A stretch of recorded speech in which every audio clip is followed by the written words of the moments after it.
Hello. Hello, आप साईं अरुण जी के यहाँ से बोल रहे हैं ना? हाँ हाँ, बराबर, बोलिए बोलिए। हाँ जी, हाँ जी, हाँ जी, सुस्ताई जी। सत साहब जी, सत साहब जी, सत साहब बोलिए। हाँ जी, मैंने ना आपको पहले भी फोन किया था। अच्छा तो अच्छा, हाँ हाँ मैं आपको बताया था कि मैं कबीर पंथ में थी पहले। तो फिर हाँ ऐसे ऐसे मुझे आवाज आने लगी, आपकी मैंने वीडियो देखी थी। हाँ हाँ तो हाँ फिर अब क्या है, पहले तो ना तेज आती थी, अब बड़ी ना सूक्ष्म आती है, एकदम धीरे आती है। लेकिन ये है कि चलती तो 24 घंटे है, लेकिन बहुत धीरे है। हाँ, बराबर ऐसे आनी चाहिए, एकदम सूक्ष्मतम सूक्ष्म हाँ आती जी, है हाँ वो। जी, एकदम सूक्ष्म। और वो पहले थोड़ी तेज चलती थी, जैसे अभी सुनाई देती थी। अब जैसे पंखा वगैरह अगर शांत जगह जाती, जब भी चेक करती हूँ तो चल रही है वो। बहुत अच्छे, बहुत अच्छे, यही यही चाहिए। जो तकलीफ देह नहीं होती वही असली धुन होती है। जो तकलीफ देह होती है वो काल वाली धुन हमारी होती है, आत्मा वाली होती है। और वो तेज क्यों चलती है, उसका मतलब हमको वो शुद्ध पवित्र बनाती है। जब तक हम शुद्ध पवित्र नहीं बनते तब तक वो थोड़ी तेज हमको लगती है, थोड़ी तकलीफ देह लगती है। और वो ऐसी भी बात है ना, ये हाँ शरीर जी, को हाँ जी, थोड़ा सा ये भी आदत नहीं होती ना। ऐसा हाँ कोई जी, हाँ बाहर जी। का कोई आ गया तो थोड़ी गड़बड़ हो जाती ना। तो हम्म। ये बात है, क्योंकि वो जो धुन है वो आदि अनादि अनंत काल से चल रही है, निरंतर चल रही है, अखंडित चल रही है। बस अभी हमको उसने स्पर्श किए, बराबर। हमारा जैसा हाँ पारस स्पर्श हो गया उससे, इसलिए हाँ तो जी, हाँ जी, हम पवित्र बन गए ना, संत बन गए ना। दूसरा क्या हाँ चाह जी, रहा है, यानी संत सत्य का संग, और वो भी निरंतर अखंडित हमसे हो रहा है। हाँ जी, हाँ जी, धुन बज बिल्कुल। रहे वो क्या आपके अंदर वाली थोड़ी बज रही, क्या वो तो परमात्मा की धुन है। जैसे अभी आपने मुझे मोबाइल लगाए तो हाँ जी, आप, मैं आपके यहाँ हूँ या आप मेरी यहाँ हैं, क्या समझ में आएगा क्या? दोनों भी बातें सत्य है। वैसे ही वो जो धुन हम सुन रहे हैं तो ऐसा लगेगा कि मेरे शरीर में से आ रही आवाज, लेकिन वो ऐसा नहीं है, हाँ बराबर। जी, हाँ जी, वो तो धुन बाहर से ही आ रही है। हाँ, वो सिग्नल रहता है, जैसा हमारा मोबाइल का सिग्नल है ना। सिग्नल के हाँ माध्यम से जी। आपको लग रहा है कि मैं आपके घर ही बोल रहा हूँ, घर में ही बोल रहा हूँ। लगने से क्या है, सच्चाई थोड़ी छुप जाती क्या?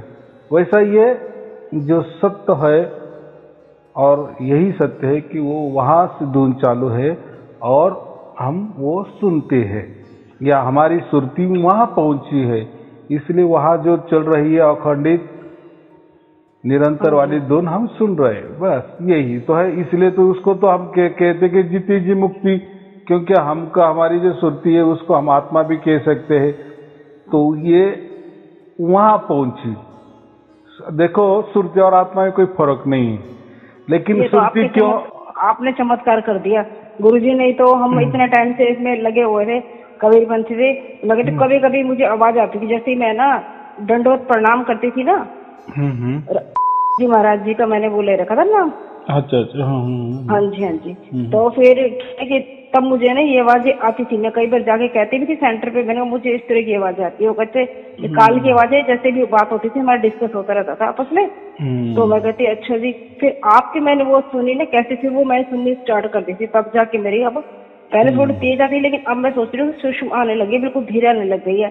तो सही है या फिर कैसे, लेकिन आती हमेशा है। वो उल्टा एकदम सूक्ष्मतम होती है और एक हाँ जी, जगह फिर वो स्थिर हो जाती है, और फिर हमेशा के लिए उसी इससे चलेगी। जैसे आप बोल रहे हैं ना, सूक्ष्मतम आ हाँ जी, रही है, तभी उसका दायरा कम ज्यादा नहीं होगा, वो स्थिर हो गई। जैसे जो वजन घटाने या बढ़ाने वाले लोग होते हैं ना, वो बोलते हैं ऐसा ऐसा एक व्यायाम करो, तो आपके अंदर अगर वजन कमी है तो आ जाएगा, अगर ज्यादा है तो कम हो जाएगा। तो ऐसा हाँ होता है ये सेंट्रल, उसको हम क्या कहते हैं, समतल। तो वो ऐसी वो धुन समतल हो जाती है, फिर वही चलती है। और अब यानी वो आगे रहती है, हम पीछे रहते हैं, हम बोलते हैं तो भी हमको महसूस होती का चल रही है, बराबर। अच्छा। वो ये तो हाँ जी, हाँ जी, बोलो मैंने बोलो। सारे मंत्र जाप है ना छोड़ दिए, जैसे जो भी मेरे को मिले हुए थे। पहले हम्म। 5 शब्द के, फिर 2 हाँ और हाँ 2 हाँ जो भी मिले हुए थे वो तो मैंने हाँ छोड़ दिए। हाँ लेकिन हाँ। अभी मैंने आपकी वीडियो में ये देखा था ना, हम मतलब कि ये बोला मैंने, ये करना है क्या फिर? नहीं नहीं नहीं, वो तो कैसा है, जैसा स्कूल होता है ना, बच्चा जैसा स्कूल में दाखिल होता है तो इसको ABCD रटाया जाता है, अंक रटाए जाते हैं, वो 1 1 2 3।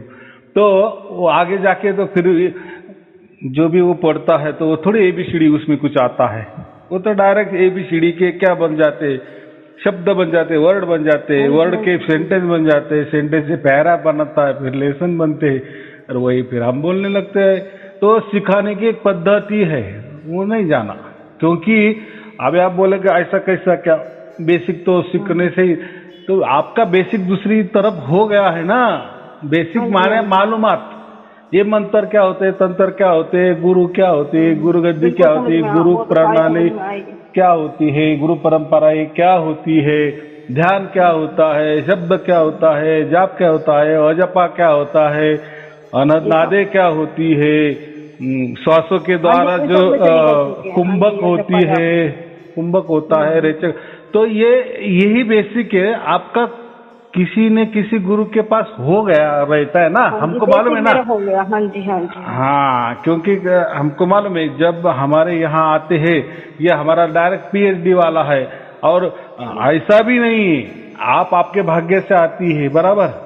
और आपका भाग्य कौन देखता है, मैं थोड़ी देखता हूँ, या आप थोड़ी देखती कि आपके भाग्य हो गए का पूरा, वो तो परमात्मा देखेंगे ना, जो हमसे पहले था, अनादि अनंत काल से चल रहा है, उसको मालूम है ना हम कौन है। आदि अनादि तो अर्थ तो समझते हैं ना, कि आदि अनादि अनंत युगो युगो अब जब जो से चल रहा है, उसको हमको हमारी जानकारी सभी होती है, बराबर। तो हमारा जैसा भाग्य हो जाता है वैसा वो हमें प्राप्त कर लेता है, बराबर। हाँ जी। अच्छा, ये धुन है जो मुझे 4 टाइम सुननी है या फिर कैसे? आप देखो, अभी कुछ करना नहीं है। एक तो पहली बात, धुन तो वो वहां से आ रही है, वो कोई आपके कष्ट से नहीं आ रही है, या मेरे कष्ट से नहीं आ रही है, या कोई आप मंत्र जाप से, या आपने आप कोई खुद नहीं बना रही है, बराबर। तो वो हो रही है। अभी ऐसा है, अभी उसकी मर्जी, किसकी मर्जी? परमात्मा की मर्जी। वो आए ना आए, बराबर। आती तो परमानेंट है। नहीं, मैं क्या बोल रहा हूँ, ऐसा बोलने का ये है, कोई बोलते हैं ना कि गुरु जी कृपा दृष्टि करो हम पर, वो अभी नहीं आ रही है, कभी कभी आ रही, कभी कभी नहीं आ रही, तो वो परमात्मा, तो हमारा हाथ में क्या है?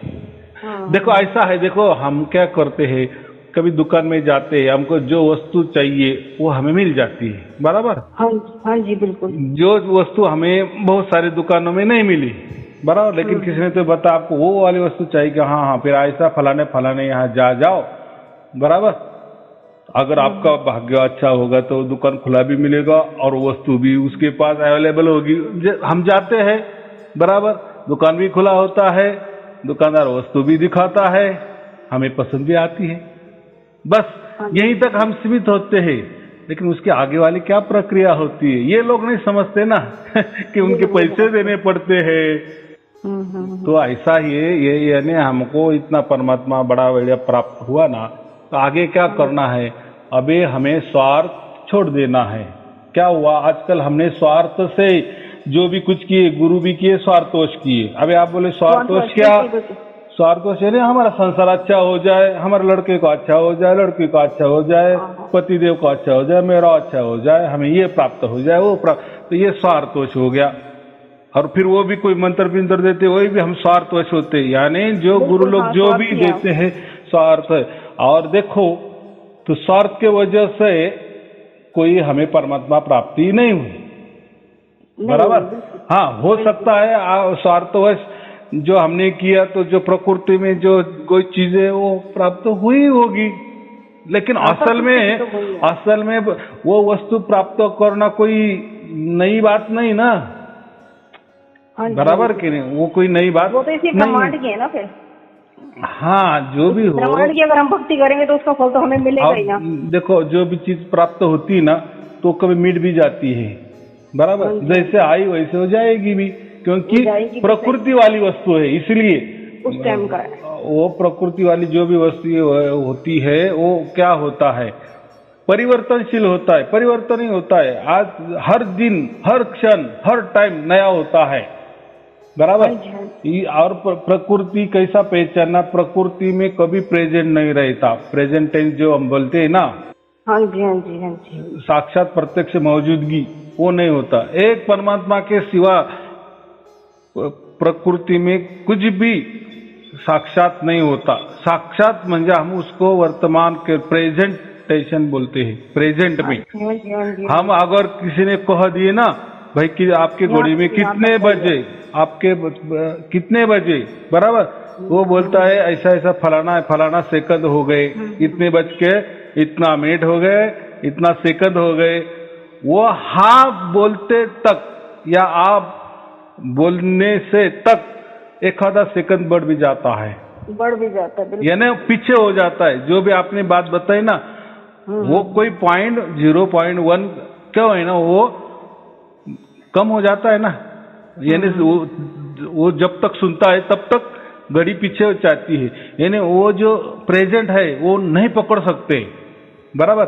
हम जो भी विचार करते हैं ना संसार में, प्रकृति में, तो वो भी प्रेजेंट वाला नहीं होता। एक तो हमारे विचार जो भी होते हैं, एक दिन में लाखों की तादाद में विचार होते हैं ना, तो वो एक तो होते हैं भूतकाल के या ये होते हैं भविष्य काल के, प्रेजेंट के होते ही नहीं, क्योंकि वो टाइम हम रुक ही नहीं सकते।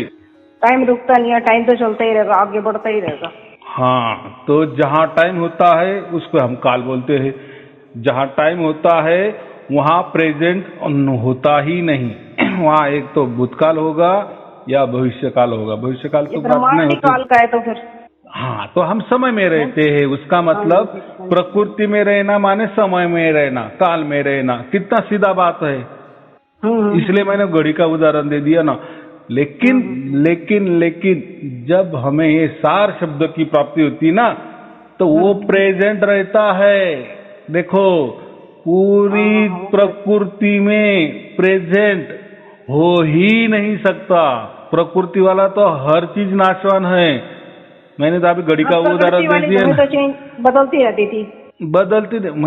मैंने घड़ी का उदाहरण दिया ना, किसी ने आपको टाइम पूछा, आप बोलते और उसको सुनते समय भी घड़ी पीछे जाती है, बराबर। लेकिन एक ही है ऐसी सार शब्द, ऐसी वस्तु है कि वो टाइमलेस है। उसको टाइम यानी वो काल के अंदर वाली नहीं है और नहीं आती, प्रकृति के अंदर नहीं आती, इसीलिए वो प्रेजेंट वाली है, वर्तमान वाली है, बराबर है समझ में? हाँ जी, हाँ जी। यानी ऐसा समझो कि प्रकृति में या काल के अंदर हम जो रह रहे हैं या संसार के अंदर हम रह रहे हैं, एक परमात्मा के सिवा कोई भी प्रेजेंट में नहीं रह सकता। बस परमात्मा ही प्रेजेंट में रह सकता है, हर क्षण मौजूद।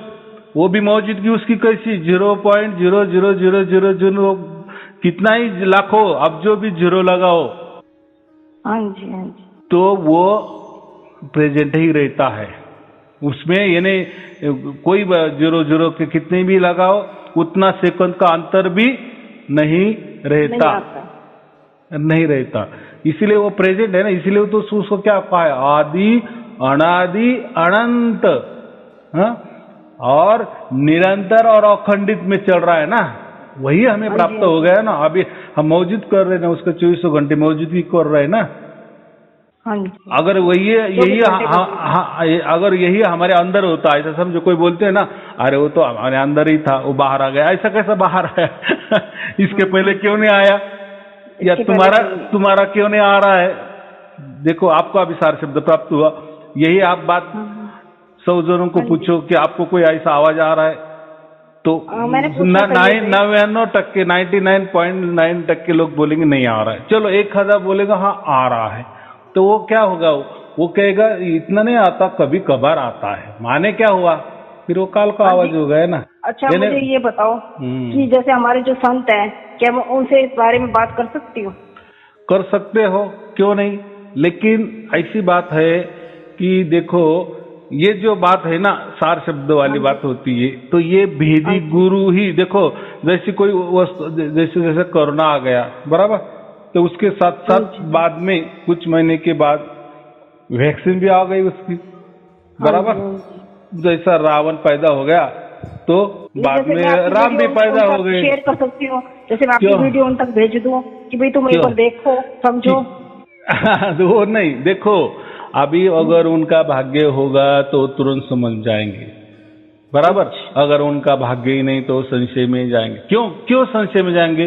क्योंकि वो क्या करेंगे, भैया ऐसा तो कहीं हमने किसी ग्रंथ में देखा नहीं, किसी धर्म के को किसी ने हमें बताया नहीं, किसी पंथ वाले के हमने ये बात सुनी नहीं है, या जो भी मौजूदगी में धर्म ग्रंथ है उसमें भी ऐसी कोई बात नहीं है, या कोई यूट्यूब में भी ऐसी बात नहीं कर रहा है। यानी पूरी दुनिया में मेरे सिवाय, यानी ऐसा समझ साई अरुण जी के सिवाय ये बात कोई नहीं कर रहा है ना, क्योंकि परमात्मा ने ही बताया था ना कि मैं विषम दिशा में मेरा राज खुला कर दूंगा। तो अभी वो जो गुरु होंगे तो उनके भी कुछ गुरु की गुरु होंगे, उनकी कोई गुरु गद्दी होगी, गुरु प्रणाली होगी, गुरु परंपरा कोई सालों से पहले होगी ना, कई सालों से पहले ही है। और ये सेंटर जो खुले हुआ वो सेंटर वाले हैं, उन्होंने मुझे देख के एकदम हैरान हो गए, क्योंकि पहले मैं गले में धागा भी डालती थी, हाथों पे हमारे ना वो कलेवर भी डालते हैं, तो वो मैंने नहीं डाल रखा था, क्योंकि मेरे को काफी टाइम हो गया जब से मैंने आपकी वो सुनी थी ना, आपसे बात करने से पहले जो फर्स्ट टाइम की थी उससे पहले मैंने सब कुछ उतार दिया था। मतलब मेरा मन वो हो गया था। फिर मैंने आरती पूजा वगैरह भी बंद कर दी थी, जैसे मैं करती थी रोज की जोत वगैरह जलाना करना, 2-3 घंटे की पाठ पूजा, क्योंकि मैंने कहा जब इतनी उससे हमको सार शब्द प्राप्त हो रहा है, फिर इतनी कठिनाइयों के साथ क्यों वो करना। हाँ, और कैसा है देखो, मैं वही बोलता हूँ ना हमेशा कि अगर आपको नौकरी मिल गई ना तो अभी शिक्षण की क्या बात है, क्यों कॉलेज में जाना। अब देखो कॉलेज वाले तो बताएंगे शिक्षण तो कोई ऐसा वेस्टेज जाने वाला नहीं है, आपने एक डिग्री ली ना तो हमारे पास और बहुत सारी डिग्री है, डबल डिग्री ले लो, डबल ग्रेजुएशन हो जाओ और कुछ कर लो, करते जाओ, नौकरी भी मिले तो क्या, उसमें क्या है, वो तो चलेगी। लेकिन हाँ, ये ज्ञान कहाँ ये जाता है, ऐसे बोलेंगे ना। लेकिन हर किसी को ये समझना चाहिए कि मुझे नौकरी क्यों मिली, नौकरी का मकसद के लिए मैंने स्कूल किए, कॉलेज किए, बड़े बड़े इम्तिहान दिए, ना जाने उसके लिए कितना पैसा खर्च किए, कितना टाइम बर्बाद किए, तब जाके मुझे नौकरी मिली। यानी एक नौकरी के लिए उतना जवाबदेही स्कूल भी है, उतना ही जवाबदारी उस कॉलेज की है, बाद में जितने भी कोई कठिन परीक्षा एमपीएससी होगी, यूपीएससी जो भी होगी, यानी हर किसी का उसमें सहभाग है उस नौकरी में, बराबर। हाँ जी, हाँ जी। हाँ, ऐसा तो कोई नहीं कहता ना, अरे यार मैं तो नौकरी में लग गया और देखो वो नौकरी में मुझे ना जाने वो कोई स्कूल का भी कोई विषय नहीं आ रहा है, कॉलेज का भी कोई विषय नहीं ले रहे, वो तो अलग ही मुझे अलग का ही पगार दे रहे। तो ऐसी बात नहीं होती। ऐसे ये भक्ति करनी शुरू भी करी थी, किताबें देखते ही मेरे आदमी ने उठा के फेंक दी थी किताबें मेरी, कहते ये क्या लिया, ये किस चीज की पूजा कर रही है तू, ये है वो है, अपने जिसको हम मानते हैं मंदिर वगैरह में उन्हीं में करो। लेकिन मुझे था कि नहीं, मैंने कुछ प्राप्त करना है, मेरे को शुरू से था। देखो ऐसा है, भक्ति भी चुपचाप लगी रही थी।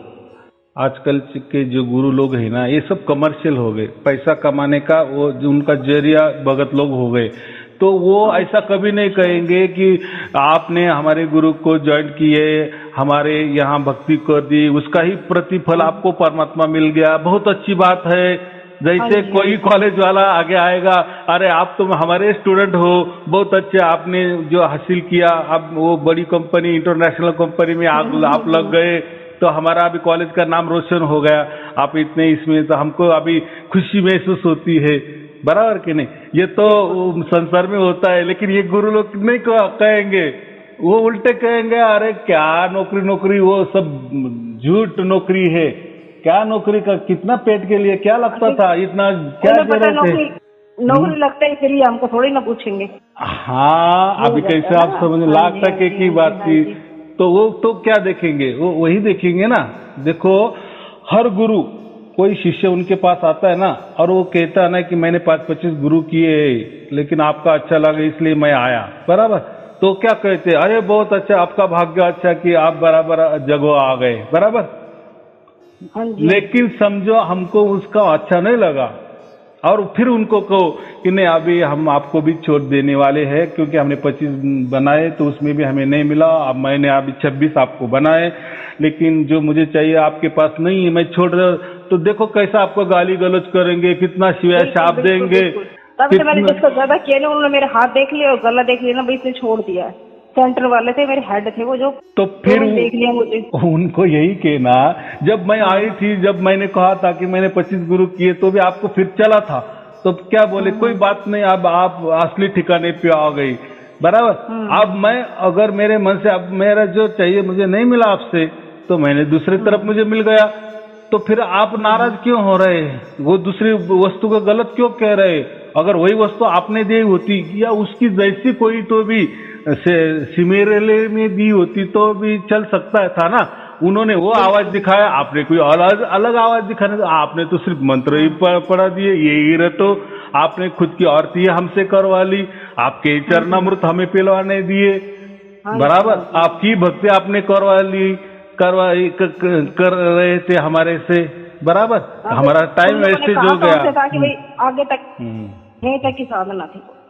हाँ, तो कैसा है, तो कोई भी ऐसा नहीं कहता, हर वो जिसका जगह, इसलिए वो कहते हैं स्वार्थ। तो मैंने क्या कहा था आपको पहले कि आपने वस्तु पसंद कर ली, आपको जो चाहिए वो वस्तु मिल गई, लेकिन अभी वो वस्तु संभालने के आपके हाथ में न। जैसा मैंने कहा कि अभी परमात्मा मिल गए, तो अभी परमात्मा का कैसा ये रख रखाव करना, ये तो कम से कम उसका तो थोड़ा क्या बोलते हैं, हमारे घर में मेहमान आ गए तो उनको पानी पूछना चाहिए, कोई चाय पानी या कोई खाना वो पूछना, ये तो इतनी सीधी सरल भी बात अगर हमको नहीं आती है तो फिर लोग बोलते हैं कि अरे वो तो हमको आ रही थी, बाद में थोड़ा सा गड़बड़ हो रही है, थोड़ी थोड़ी आ रही, थोड़ी थोड़ी जा रही है। तो फिर मैं वही बोलता हूँ, तो थोड़ा स्वार्थ छोड़ो, स्वार्थ जन छोड़ो, यानी आपको सब समझता है। देखो आपने पहले के गुरु किए तो आपने उनको कुछ तो भी तो दिए कि नहीं?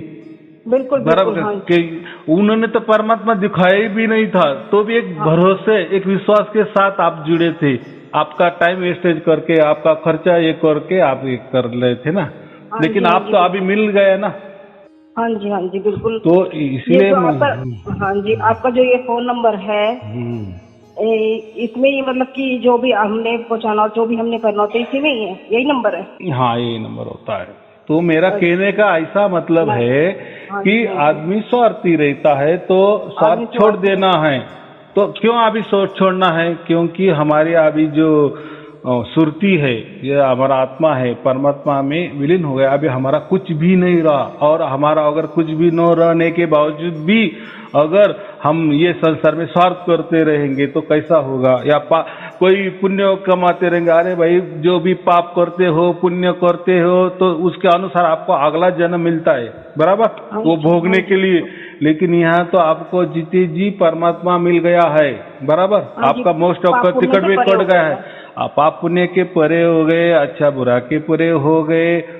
तो ये भी बात नहीं, तो हमको इतना ही करना है कि अभी हम मिट ही गए हैं, अब जो कुछ है तेरा है, तू ही तू है, यानी परमात्मा मिल गए तो बात में क्या, हमारा कुछ बचा ही नहीं ना, हमारा कुछ बचा नहीं। हाँ, तो हम क्या करना चाहिए? अभी निस्वार्थ बनना चाहिए। निस्वार्थ माने कोई गरीब लोग हो तो उनको थोड़ा खाना खिलाने की कोशिश करना, कोई गरीब भिखारी जा रहा है तो थोड़ा सा एक पैसा देते जाना उसको, कहीं मंदिर में गए तो थोड़ा दान पेटी में, तो ज्यादा नहीं करना, थोड़ा, और हर रोज करना या 2-4 दिन में करना या कोई एक आधा सप्ताह के बाद, लेकिन करते जाना। क्या होता है उससे हमको आदत लगती है, क्योंकि तो उल्टा देखो, अब आप मंदिर में गए, बराबर, उल्टा परमात्मा को बोलना कि देखो हमारा बहुत अच्छा हो गया, आपके आशीर्वाद से हमें परमात्मा मिल गया, बराबर कि नहीं? देखो ये जो हम परमात्मा मिलता है ना, तो हमारे अंदर भावना अपने आप ही आ जाती है, बोली तो कि दूसरे का हमने भला ही करना है। ऐसा होता है ना। मैंने क्या कहा कि जब हमें नौकरी मिलती है ना, तो नौकरी के पीछे स्कूल का भी हाथ होता है, कॉलेज का भी हाथ होता है, बड़ी बड़ी इम्तिहान के। तो वैसा ही जो भी हमें अभी परमात्मा की प्राप्ति हुई ना, तो ये हमारे माता पिता से लेकर गुरु तक, बराबर, या कोई देवी देवता हो या देवी देवता हो, हमारे माता पिता जैसे तो देवी देवता भी है ना, उनका भी कोई तो भी उन्होंने कुछ तो भी हमको आशीर्वाद दिए होंगे कि नहीं? हम भी होंगे। सही बात। सबसे पहले मैं शिव जी के मंदिर जाना शुरू हुई, उसके बाद में जी महाराज की करी जो भी है, इनके भाई इस ब्रह्मांड का विज्ञान हमें मिला है ना, चाहे कुछ भी हो। हाँ, बराबर, कुछ तो भी मिलता तो गया ना। तो ऐसा ही समझो, जो भी किया, और हम देव किसको के, देवता किसको, देने वाला, वो हर टाइम उसका आशीर्वाद हमें बरसाता है, बराबर। हालांकि वो आशीर्वाद से हमें प्रकृति में सुख मिलता है, बराबर कि नहीं। तो ऐसा ही, तो अगर हम किसी मंदिर के आगे से गुजरे तो उसको हाथ जोड़ना, बराबर होगा तो कोई 1 रुपया 10 रुपये डाल देना और वही बोलना कि परमात्मा आपके आशीर्वाद से हमें परमात्मा इतना बड़ा मिल गया है, ऐसा ही आशीर्वाद हम पर, हमारे परिवार पर रखते चलो, बराबर के नहीं। तो ये मैं ऐसा मैं ये कह रहा हूँ कि थोड़ा समर्पण की भावना, क्योंकि अभी हम अलविदा होने वाले हैं, बराबर। अभी हमारा अभी कोई 84 लाख योनि वाला चक्कर नहीं है, बराबर। तो ये बात से चलना, अलविदा सबको करना, माने परमात्मा को पूरी तरह शरण हो जाना और हमारा जो भी जीते जी वाला वो सब मिटा डालना यानी कम से कम हम विदाई हो रहे तो सबको ये करना ना। देखो जैसे कोई लड़की की शादी हो जाती है तो विदाई के टाइम वो हर एक किसी के गले में रोती है, तो क्यों रोती है? क्या वो हमेशा के लिए जाने वाली होती है? क्या वो होती है? उसका नाम भी बदलता है, उसका कुल भी बदलता है, सब कुछ बदलता ही है, लेकिन अभी वो किसी दूसरे की हो गई है, बराबर। अब यही टाइम है कि कम से कम अभी सब परिवार तो जमा है, हमारे जो संबंधित जमा है, तो उनको तो नीरव तो लेना पड़ेगा ना, जो परंपरा से जैसा रीति चली आई है। हाँ जी, हाँ जी। तो ये क्या है, ये मैं जो बोल रहा हूँ ये सब समझ की बातें हैं, थोड़ा समझ के चलना। इसको हम निस्वार्थ वाली बातें बोलते हैं, बाकी कुछ नहीं होता। फिर देखो कैसे तुम्हारे दिन 24 घंटे रहती है, कुछ आपको फिर भ्रम ही नहीं पैदा होगा, और बाकी की किसी की कोई चिंता करना नहीं, किसी का कुछ करना ही नहीं है, क्योंकि अभी आपको नौकरी मिलने के बाद अभी ये स्कूल कॉलेज का झंझट नहीं है। तो अभी जो कि पिछले गुरु का कुछ कर रहे तो करने की कोई तो अभी गुंजाइश ही नहीं है, बराबर। नहीं, वो तो पहले फर्स्ट टाइम ही मैंने छोड़ दिया जब मैंने कुछ। हाँ, लेकिन अगर हमने छोड़ा ना तो उनके ऊपर द्वेष भी नहीं करना, क्रोध भी नहीं करना। क्यों करना? क्रोध किस बात का? क्यों किस बात का क्रोध करना? हमने वो करे सतनाम दिया था, ओम सोहम का वो दिया था, तभी तो हमारा वो हुआ है। वो भी जाने दो उन्होंने क्या दिया, वो उनकी परंपरा के अनुसार दिए, उसके बदले हमने भी उनको कुछ दिए, ऐसा भी नहीं है। टाइम दिए, पैसा दिए, भक्ति भी किए, वो भी नहीं। लेकिन क्या है, हमारे तरफ से किसी का बुरा नहीं मन में लाना, या कोई बोलते ना अरे वो गुरु ने हमको बहुत भटकाया। अरे क्या भटकाया? आपका नसीब था, वो किए। बिल्कुल। हाँ, तो हमारे वो ओर से, हालांकि उनकी ओर से आपको गालियां निकलेगी, वो बात अलग है, वो लेकिन वो उनकी तरफ से निकलने वाली है ना। वो आपको शाप देंगे, ये करेंगे, तुम्हारा अच्छा नहीं होगा, तुम ऐसे अच्छे रास्ते से भटक गए हो, आपको ये। तो वो जाने दो, वो क्या कर रहे हैं, उनका थोड़ी हमारे हाथ में है क्या। लेकिन हमारे हाथ में हम तो है ना, कम से कम हमारे हाथ में हम तो है कम से कम। हाँ, लेकिन हमारे ओर से किसी का उल्टा ऐसा के ना, सबका भला हो, कल्याण हो, मंगल हो, शुभ हो, बराबर, सबको सुख मिले, संपत्ति मिले, ऐश्वर्य मिले, आयु आरोग्य मिले। परमात्मा प्राप्ति के लिए किया था, और ये भी परमात्मा प्राप्ति के लिए किया। हाँ, ऐसा समझो कि वो भी एक डॉक्टर थे, लेकिन उनसे हमारी बीमारी नहीं मिटी, लेकिन उन्होंने भी कुछ तो भी दवाई देती होगी ना। ऐसा भी हो सकता है कि उनकी दवाई का असर भी हमारे शरीर में कुछ ना कुछ तो हुआ ही होगा ना। हुआ ही है, और क्या। समझो, ऐसा समझो कि हमारे में 100 बीमारी है, बराबर। हमने किसी गुरु के पास गए, उसने कुछ दिया तो उसमें से 25 हट गई होगी कि नहीं।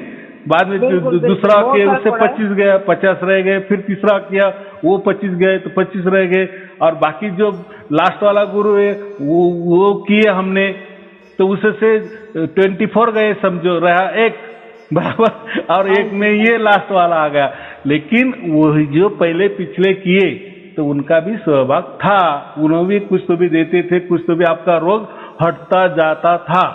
तो इसीलिए मैं कह रहा हूँ हमारी ओर से उनका कल्याण हो, मंगल हो, शुभ हो, या आशीर्वाद ही मांगना कि आपकी कृपा से हमको हो गया है। मन में मन उनके सामने मत जाओ, वो उनके सामने जाने से आपको गालियां मिलेगी। तो ये होता है, क्योंकि कैसा है, वो कैसा है देखो अभी वो उनका महसूस तो होता ही है, अपनी चीज किसी कहीं और चल जाए तो होता ही है, हर इंसान को होता है, लेकिन ये है कि तो हमें पता है ना।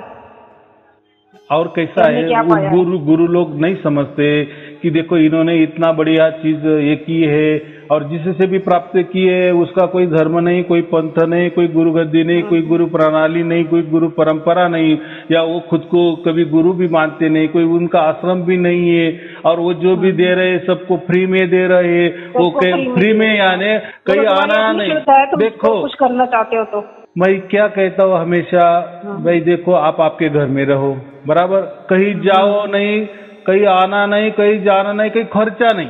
खर्चा नहीं माने क्या कि आपको कोई मैं ऐसा कोई ट्रिक नहीं बताता, कोई मैं आपको मंत्र देता, कोई जाप नहीं, अजापा नहीं, कोई ध्यान में नहीं बिठाता, या कोई खर्चा की बात आई तो कोई मैं घी का तेल लगाओ, दिया लगाओ असली घी का, वो खर्चा मैं कहीं बताता कि कोई आरती करो घर में, कोई बड़ा देव पूजा वाला कोई स्थान बनाओ, कोई गुरु का कोई खोली बनाओ, उसमें ध्यान करो, यानी वो खर्चा नहीं। इसलिए मैं हमेशा कहता हूँ कहीं आना नहीं, कहीं जाना नहीं, कहीं खर्चा नहीं बराबर।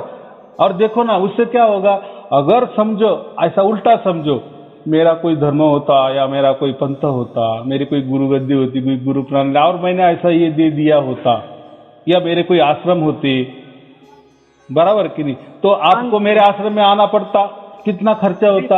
जब आए तो आपके जो नौकरी होगी तो उसको भी 4 दिन 8 दिन कुछ तो भी ये करना पड़ता, एब्सेंटी करनी पड़ती, वो भी खर्चा अलग, जाने आने का खर्चा अलग, रहने का खर्चा अलग। और क्या मिलता है, गुरु दरबार में गए तो क्या मिलता था आपको, प्रवचन पे प्रवचन, प्रवचन पे प्रवचन, प्रवचन। वो तो सभी धर्म ग्रंथ तो खचाखच भरे हैं, या ऐसा आत्मा परमात्मा की बातों पर बातें।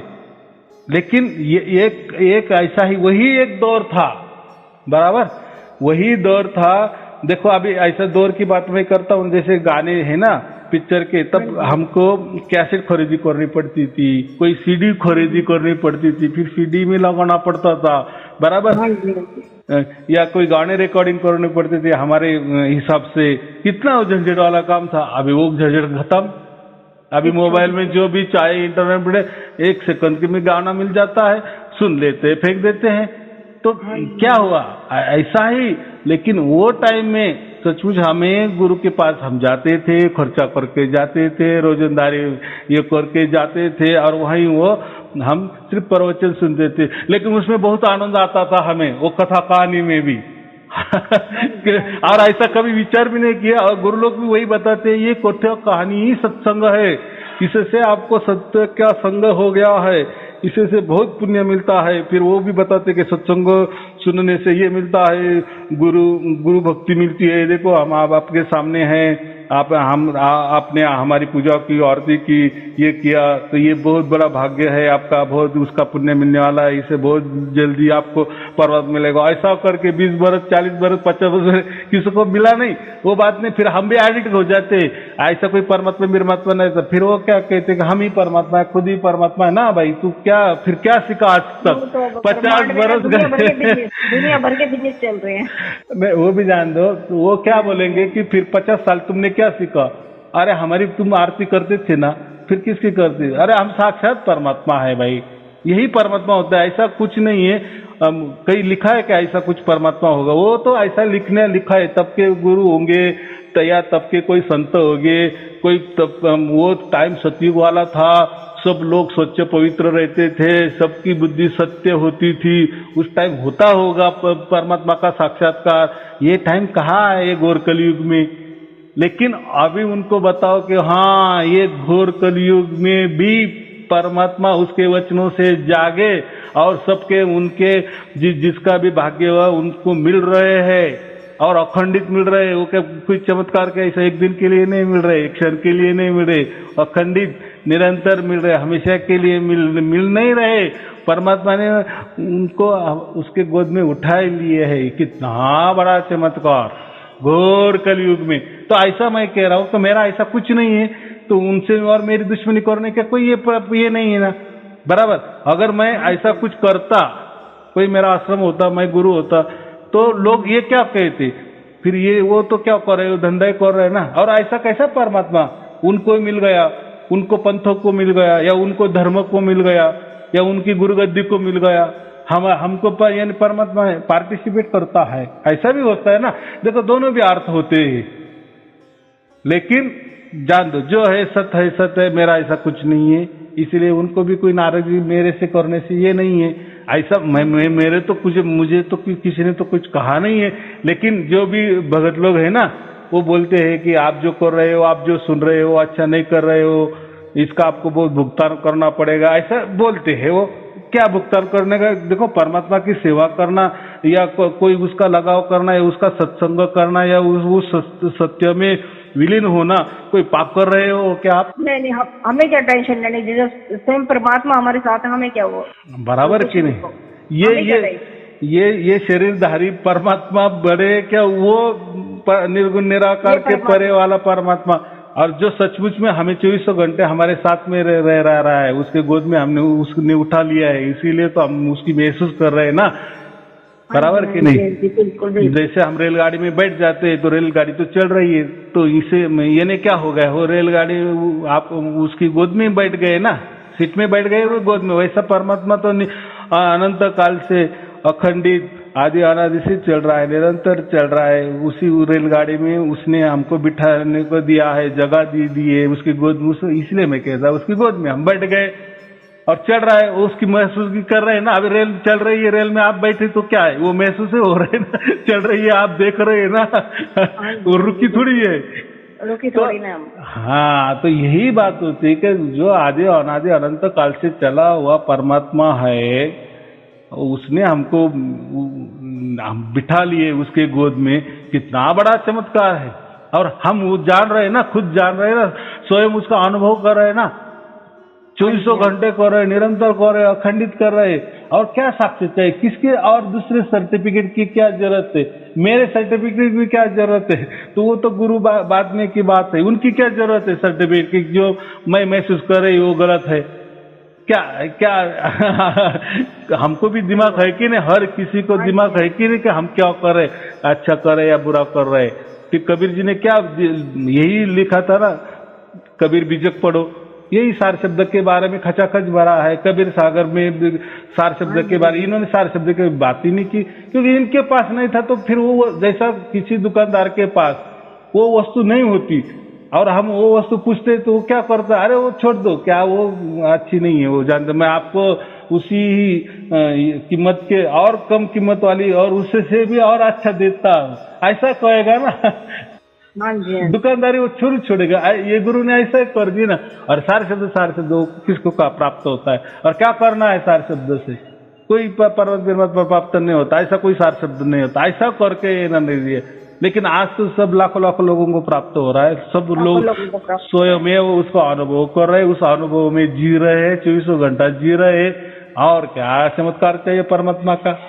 और देखो ना, जैसे जैसे ऐसे दिन जाएंगे ना, जो भी अभी सार शब्द में लीन हो गए ना, देखो उनका जीवन कैसा, तो वो लोग खुद बता रहे हैं कि हमारे जीवन में कैसा परिवर्तन आ रहा है। आएगा ही ना, औषध जो भी हमने दवाई ली तो उसका असर गिरने वाला ही है ना, असर तो आने वाला। बुरा तो नहीं ना हुआ। देखो अगर वो शक्ति बुरी होती, समझो ये बोलते हैं ना, वो कुछ अलग शक्ति होगी, तो अगर गलत तो फिर हमारा सब अलग ही हो जाता, कुछ गलत भी हमारे साथ हो जाता। ऐसा वो शक्ति ने किया, अरे परमात्मा है, वो हमारा बाप है, बराबर कि नहीं? तो इतना ही है, उसकी पहचान हमको नहीं होती, क्योंकि हमारा लगाव प्रकृति से है, काल की इसमें है, काल के दायरे में हम रहते हैं। इसलिए कोटि कोटि बरस से हम, हमारे कोटि कोटि जन्म से हम बिछड़े हुए थे ऊपर हमारे बाप परमात्मा को। तो अभी वो हमको प्राप्त हुआ तो थोड़ा सा अलग लगता ही है, और दूसरे ने तो प्राप्त नहीं किया, तो वो प्राप्त ना होते हुए भी गलत कर रहा है। जो भी आपको प्राप्त हुआ होगा वो गलत ही होगा। अरे भाई तू प्राप्त कर पहले, फिर तू मुझे रिजल्ट दे। वो भी आ गई, पावर भी आ गई है। अगर हम कोई बात किसी के लिए अच्छा कहते हैं तो परमात्मा की तरफ से अच्छा हो भी जाता है, चांस की बात है। कि मेरे को कई लोग मिलते हैं, वो कहते हैं भाई तुमने हमें ये सोल्यूशन बताया था तो आज हमारा बहुत भला हो गया भाई, हमारा ये काम बहुत अच्छा चल रहा है। तो मैंने कहा अच्छा जी, मगर ये परमात्मा की मर्जी होगी, मेरे मुंह से निकलना होगा भाई तू ऐसे कर ले, ऐसे हो जाएगा, बढ़िया काम। हाँ बराबर है, हो गया। तो मैं कहूँ परमात्मा ने पावर तो थोड़ी बहुत दे दी शब्दों में, तो ऐसा ही होता है। बहुत अच्छी बात है, कोई चिंता की बात नहीं है। तो किसी के बहकावे में नहीं आना, किसी के संशय में नहीं आना, क्योंकि हमारे साथ स्वयं परमात्मा है। उसके संग में, सत्संग में हम हमेशा के लिए 24 घंटे डूबे हुए हैं। कोई किसी के सर्टिफिकेट की हमें आवश्यकता नहीं है, और हम जीते जी ही मोक्ष को प्राप्त हुए हैं। तो हमारा किसी ने कुछ भी कह दिए, तुम्हारा अच्छा होगा, तुम्हारा बुरा होगा, ये हो जाएगा तुम्हारा, वो क्या भाई, तेरे अब बोलने से मेरा अच्छा भी नहीं होगा और तेरे बोलने से मेरा बुरा होने वाला नहीं, क्योंकि मैं अच्छा बुरा के परे गई हूँ, मैं पाप पुण्य के परे हो गई हूँ, मैं निर्गुण निराकार से परे हो गई हूँ। ये कुछ भी ये चलने वाला नहीं, जो भी प्रकृति वाले फंडे है इसमें मैं कुछ आने वाला नहीं, मैं ऐसा ही समझ के चलना। चलो ठीक है, शुभ आशीर्वाद। सत साहिब जी, सत साहिब जी, सत साहिब।